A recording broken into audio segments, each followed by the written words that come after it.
Hello Glenelg 7 community. Bernard and I are here to discuss and debrief on the extraordinary meeting held this morning. This extraordinary meeting was to resolve that we would put out on public exhibition the operational plan for the next financial year and also the revised long-term financial plan, which is the 10-year plan. I'll hand over to Bernard to talk about these two documents and why it's important, and we encourage you to have your say on these documents while they're on public exhibition. Yes, there were three important elements to today's meeting, and it's the decision it took. It was around the operational plan, which are our actions and strategies for the next 12 months, the budget itself, where we will be spending our money, and taking a longer term view, the long-term financial plan. In terms of the operational plan, there were over 100 actions which we wish to undertake over the next 12 months. It in effect is our work plan. But to pull out a few of the key highlights, we're wishing to review our local environment plan, which is in effect our town plan. If we want to provide the land for future industrial use, commercial use, residential, we need to ensure we have our town planning rules in place and that they are overdue for review. The completion of our waste strategy is really important. It affects everyone's lives, and we have a number of important decisions which need to be taken over the next few years, and that needs to be underpinned by a strategy relating to landfills, transfer stations, curbside collection, and so much more. And then we have a plan to review our quarry operation, ensure we have enough product well into the future, not only to meet our own needs, but also to meet the needs of external customers as well.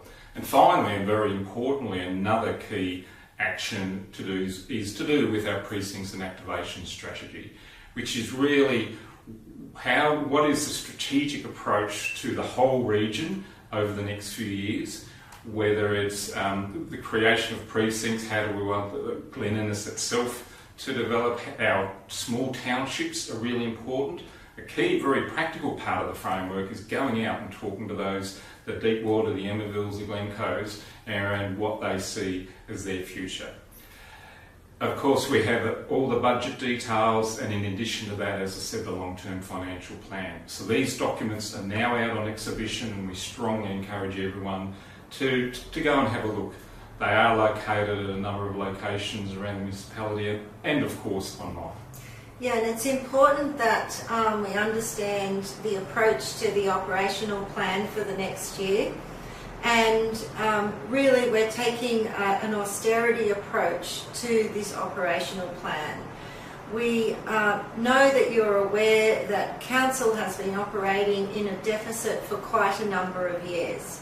Financial sustainability is something that we've discussed with you through the consultation with the special rate variation last year, and we'll receive an outcome from IPART on that hopefully towards the end of May. The timing hasn't quite worked out, but the operational plan and the long-term plan do take into consideration that being approved, and if they aren't, or they're approved in part, then we will need to revise those plans in the first quarter of the next financial year. But the operational plan has been looked at in a great amount of detail to try and pull back spending, because it's not just about the systemic underfunding of council, which we can partly solve with the SRV, which we can hopefully solve through the advocation of the 1% federal tax revenue income that comes from the federal government. But we have to actually look at every opportunity to reduce costs. Now, since we've been in council, we started that process straight away, and we have managed to make some savings, and this operational budget is making further savings.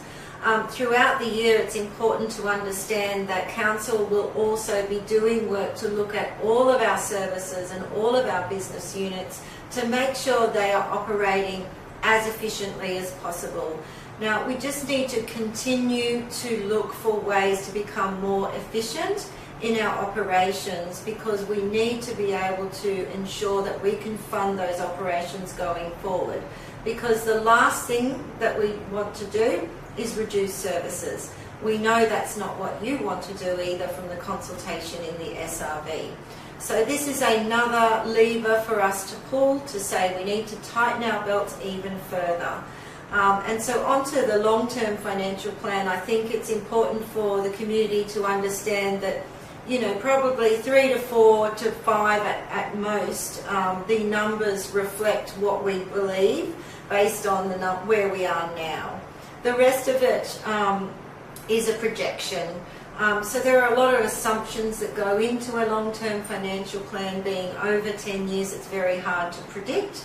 But the long-term financial plan, as it's been updated from this council meeting, which is out there for you to look at, is certainly trying to get us out of deficit, I think, by 29-30. So that's the goal. It does take time. Separate to that, there is conversation around our audited financial statements. Our new finance system, which the new council resolved to put in to try and solve the issues there, is due to go live on the 1st of July. So that is an important step forward for council and community and the audit office to make sure that we have a system that works for council, community and the audit office. Yes, the most important thing is we have a plan going forward. We have the SRB awaiting a decision. We're going to embark on further measures in terms of austerity and watching our costs. We have the new system coming into place which will aid us enormously. The most important thing is to have a plan. What we've now got to do is stick to that plan and work very hard going forward. Yes, and if you do have any questions, please reach out to council or indeed come along to the next conversations with councillors, which will be in Glen Innes at the Highlands Hub, 3rd Thursday, 4 o'clock to 6 o'clock. We hope to see you there and have a great day.